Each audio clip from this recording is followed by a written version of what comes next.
Hello everyone. मैं doctor आदर्श जिंदल। आज हम बात करेंगे एक्जिमा के बारे में। एक्जिमा आजकल बहुत कॉमन हो गया है। अप्रॉक्स 31 मिलियंस लोग किसी न किसी प्रकार के एक्जिमा से संक्रमित हैं। यह बच्चों से लेकर बड़ों तक किसी में भी हो सकता है और माइल्ड फॉर्म से लेकर सीवियर फॉर्म में भी हो सकता है। तो सबसे पहले एक्जिमा क्या है? Eczema is the name for a group that can cause the skin become itchy, inflamed and having a rashes like appearance। मतलब अगर स्किन पर खुजली है या फिर चकत्ते से बन रहे हैं, लाल लाल सा हो रहा है स्किन पर, तो फिर वो एक एक्जिमा हो सकता है। बात करते हैं एक्जिमा के प्रकार के बारे में। एक्जिमा कॉमनली 7 प्रकार के होते हैं। Atopic dermatitis, seborrheic dermatitis, contact dermatitis, nummular dermatitis, neurodermatitis, dyshidrotic dermatitis और स्टेसिस डर्मेटाइटिस।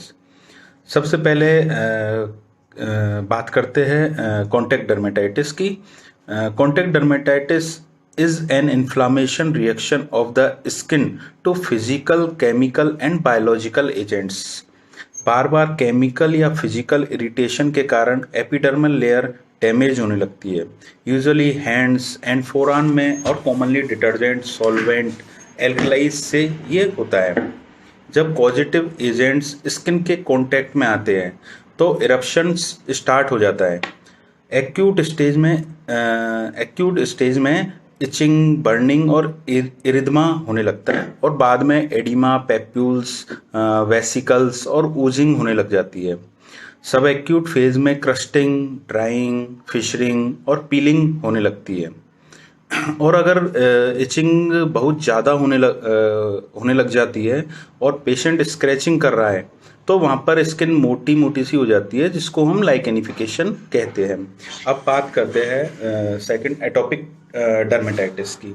एटोपिक पेशेंट में अस्थमा, हे फीवर और फूड से एलर्जी होने लगती है। इसके अलावा स्किन रशेज, ड्राई और इची स्किन हो जाती है।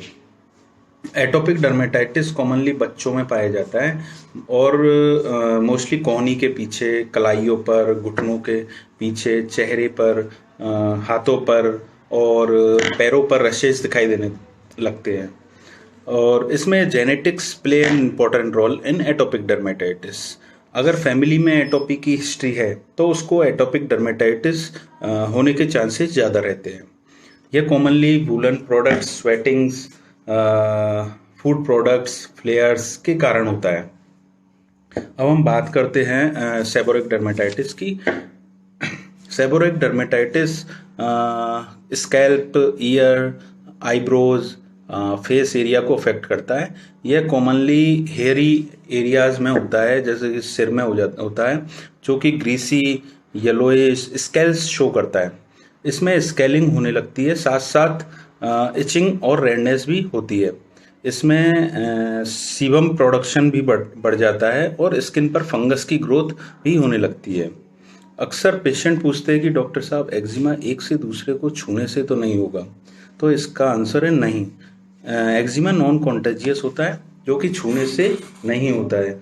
अब कॉजेज की बात करें तो एक्जिमा साबुन, detergent, cement, chemicals, hair dye, सब्जी, किसी से भी हो सकता है।